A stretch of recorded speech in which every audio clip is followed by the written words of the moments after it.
Mi nombre es Dayani Saeli Pech Núñez, estudiante de la Universidad del Caribe en la carrera de Innovación Empresarial, y esta materia se llama Consultoría en Competitividad y Calidad Empresarial.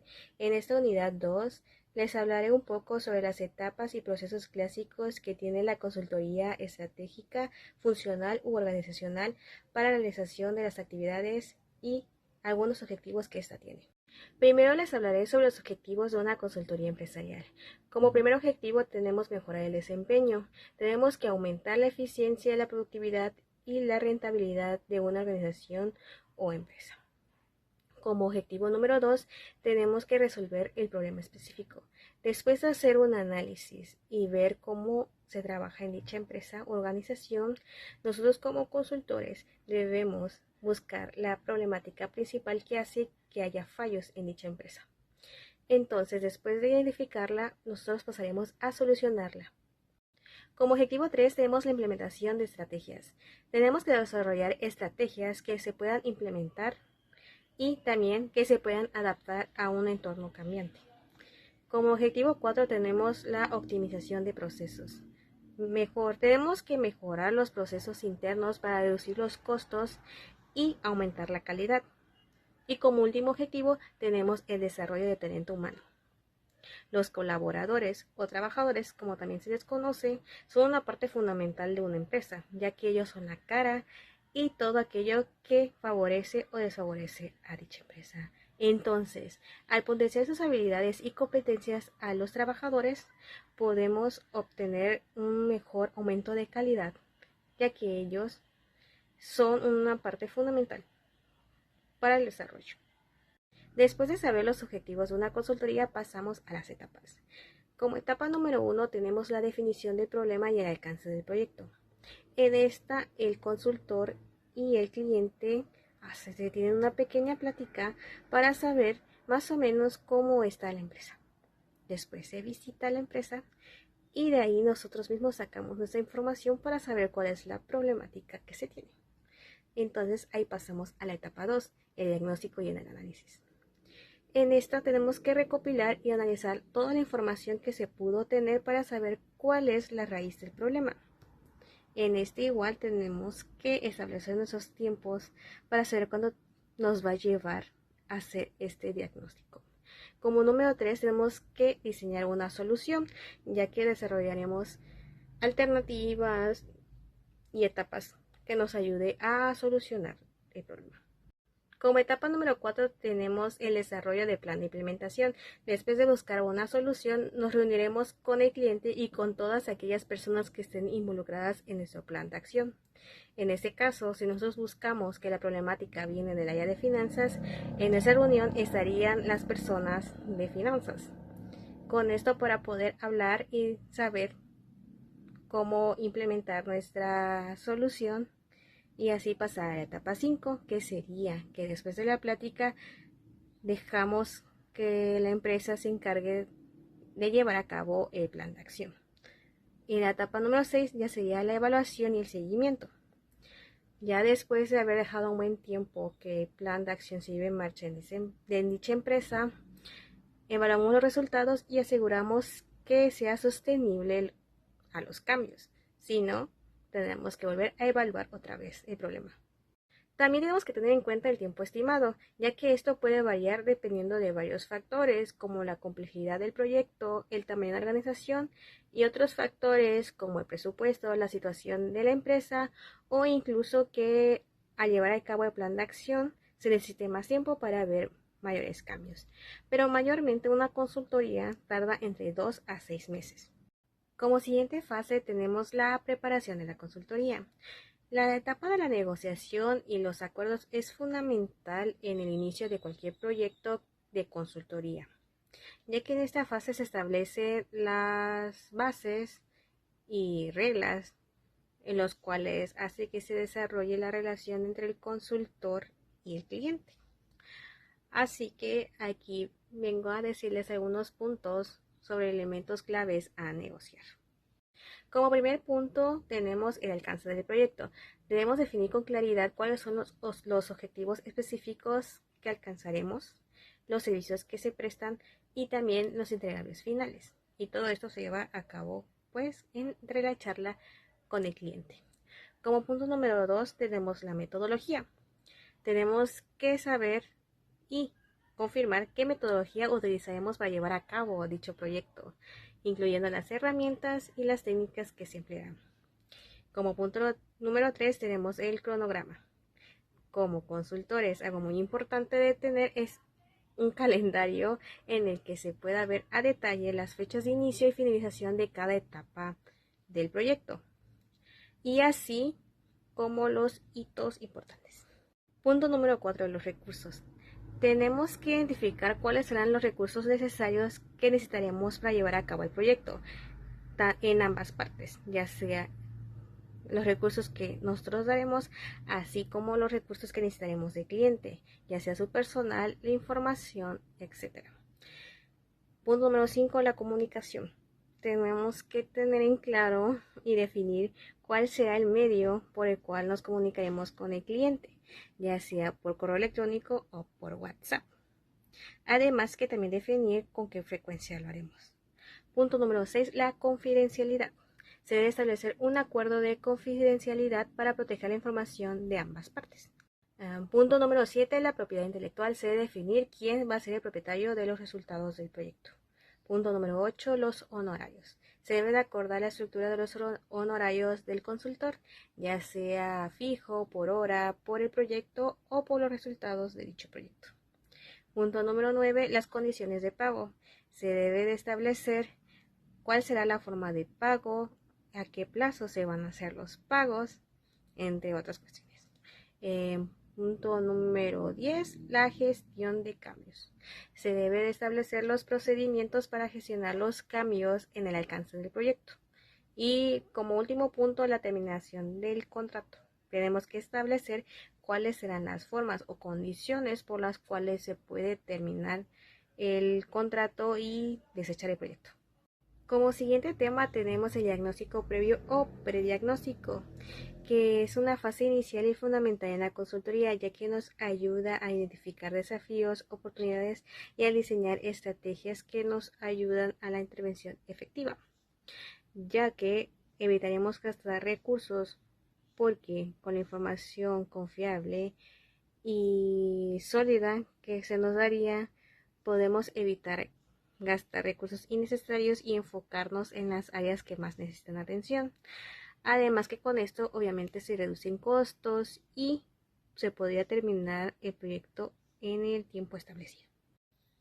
¿Qué aspectos se evalúan en un diagnóstico previo? Pues en el diagnóstico previo se tiene que tener en cuenta el entorno externo e interno de la empresa. Como externo tenemos que tener un análisis del mercado, las competencias que pueda tener la empresa, la situación económica en la que se encuentra el país e incluso política.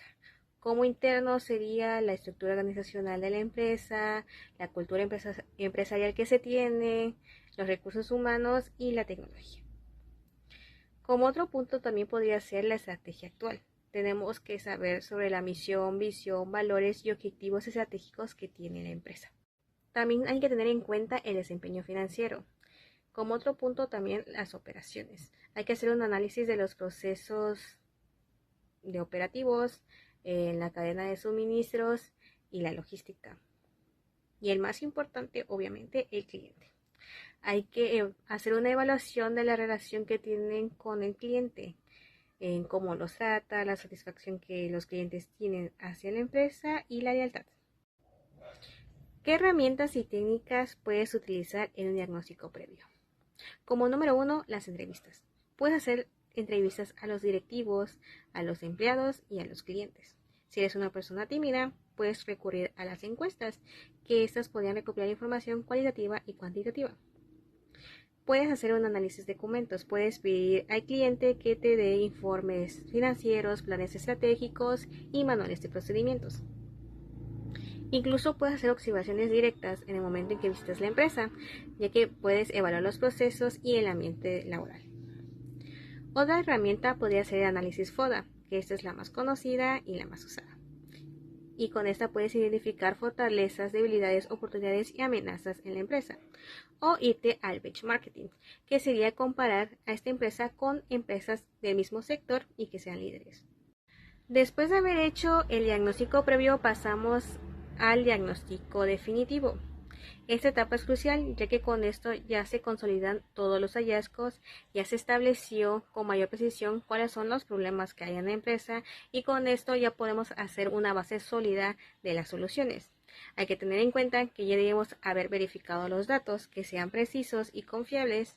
Igual ya debemos haber identificado la raíz del problema después del diagnóstico previo, así que pasaremos a priorizar las problemáticas.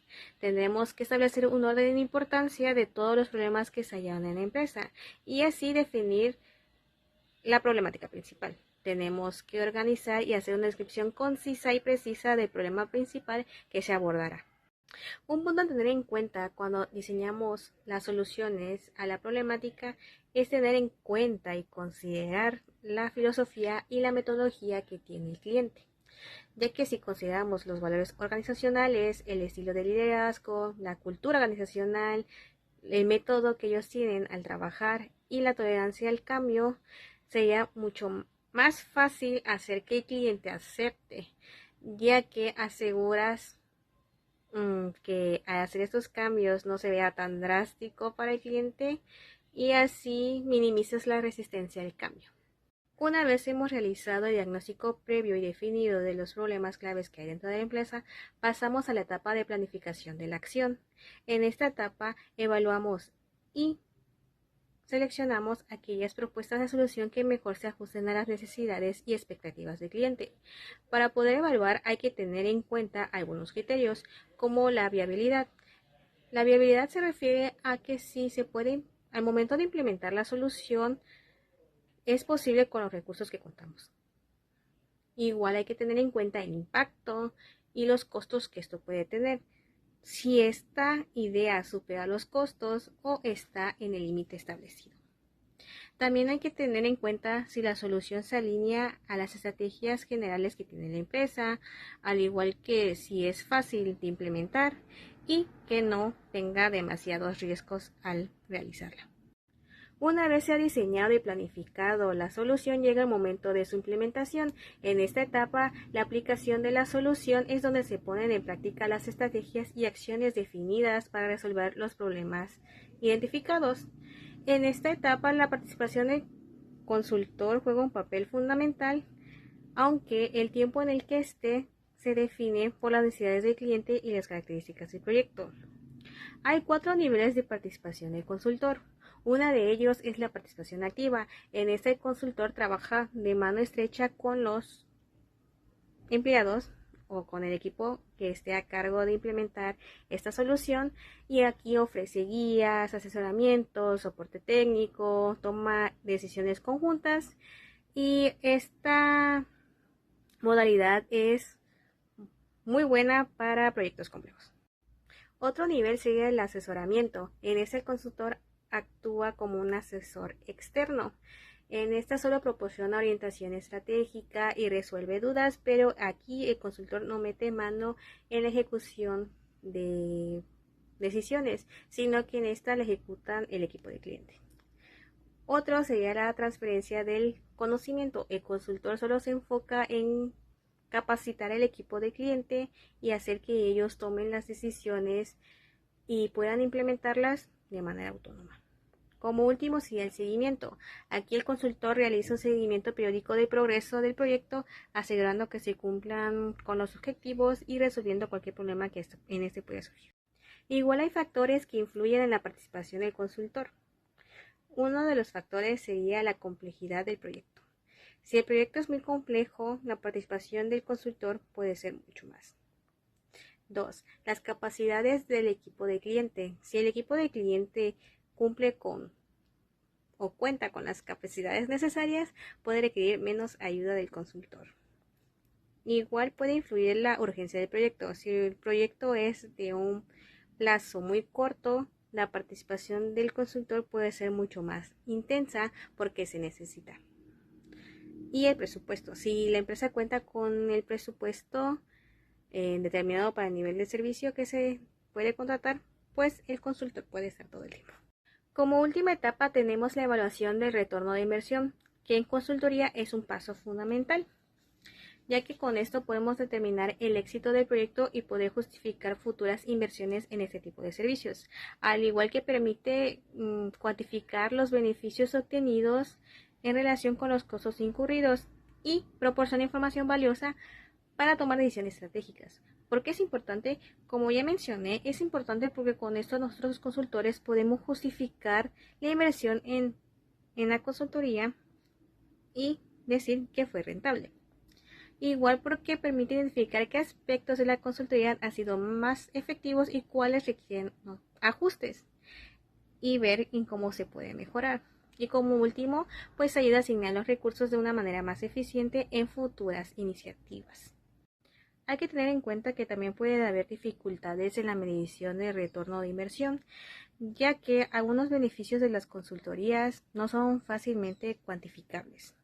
Esto puede referirse como a la mejora de la imagen de la marca o el aumento de la satisfacción de los empleados. También hay que tener en cuenta que puede haber factores internos y externos que pues puedan influir en el desempeño de la empresa y que también pues dichos beneficios pueden ser a largo plazo y pueden tardar en manifestarse, por lo que también puede dificultar la medición. Los indicadores claves de desempeño utilizados para medir el retorno de inversión en la consultoría pueden variar según los objetivos del proyecto y las características de la empresa, pero los más comunes son los financieros, los operacionales, los clientes y los empleados. Existen diversos tipos de metodologías que nos ayudarían a calcular el retorno de inversión, pero las más comunes serían un análisis costo-beneficio. ¿A qué se refiere esto? Es hacer una comparación directa entre los costos de la consultoría y los beneficios obtenidos después de la consultoría. También tenemos el retorno de inversión, que calcula el porcentaje de ganancias obtenidas sobre el valor inicial. Igual tenemos el valor presente neto, que esta es la evaluación del valor actual de los flujos de cajas futuras generadas por el proyecto, y la tasa interna de retorno, que sería el cálculo de la tasa de descuento que hace que el valor presente neto del proyecto sea igual a 0. Y para finalizar con el tema, hay algunas recomendaciones para la evaluación efectiva. Antes de iniciar un proyecto tenemos que definir los objetivos generales y los indicadores de clave de desempeño que utilizaremos para medir el éxito. También hay que comparar los resultados obtenidos después de la consulta con los datos previos para poder identificar las mejorías. Otro punto es que no solo hay que medir los factores cuantitativos, sino también los beneficios intangibles de la consultoría. También hay que realizar un seguimiento a largo plazo, ya que pues si evaluamos los resultados de largo plazo, podemos comprender el impacto que tuvo nuestra consultoría en ese tiempo. Y como último, también hay que colaborar con el cliente. Y tenemos que involucrar a nuestros clientes en el proceso de evaluación para asegurarnos que los resultados sean relevantes y útiles.